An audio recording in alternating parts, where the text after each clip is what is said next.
Again let go करणार. या मुलीला सांगून थकले मी की बाई तू लेट गो कर, हा मुलगा बरोबर नाहीये. पण तिला काय वाटतं, ते जे 3 महिन्यातलं प्रेम होतं ना स्टार्टिंगचं, पहिल्यापासून हा असा नव्हता, आत्ता असा झालाय. ह्या टाईपचे लोक खूप येतात माझ्याकडे. अरे बाबा, पण तो जर तुमच्यासाठी असता तर मग तो बदलला नसता ना. तो बदलला, इट मीन्स त्याचं रिअल पर्सनॅलिटी तीच आहे, जे की आम्हाला न्यूमरोलॉजीमध्ये पण दिसलं त्याची पर्सनॅलिटी काय. म्हणून हे जे एम्प्टीनेस आहे ना, ते त्यावेळेला भरलं गेलं.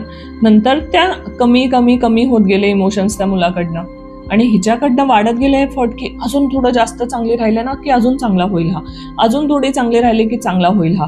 त्यामुळे शी फील एम्प्टी, ड्रेन आउट है ना.